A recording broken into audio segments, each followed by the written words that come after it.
హరిహర వీరమల్లు సినిమాకు సంబంధించి రాష్ట్ర వ్యాప్తంగా ఒక ప్రచారం జరుగుతుంది.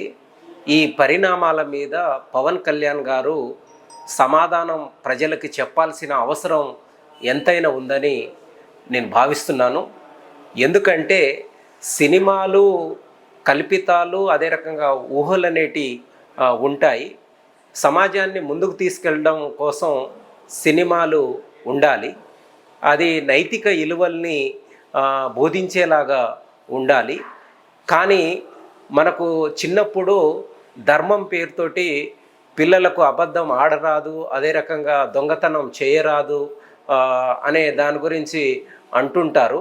కానీ ఈ సినిమాలో అటువంటి కూడా కనీసం పాటించలేదు. అసత్యాలనే ప్రచారం చేసేలాగా ఈ సినిమాను తీసిండ్రనేది చూస్తే కనిపిస్తూ ఉంది.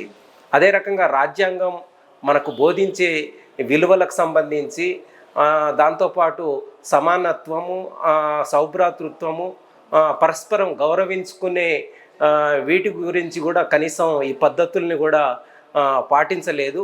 అందుకనే ఒక ముఖ్యమైన బాధ్యతాయుతమైన బాధ్యతల్లో ఉన్న పవన్ కళ్యాణ్ గారు కనీసం ఇట్లా జాగ్రత్తలు తీసుకొని వ్యవహరించి ఉంటే ఇది ఇలా జరిగేది కాదు. కాబట్టి పవన్ కళ్యాణ్ గారు ప్రజలందరికీ దీనిపైన సమాధానం చెప్పాల్సిన అవసరం ఉందని నేను భావిస్తున్నాను.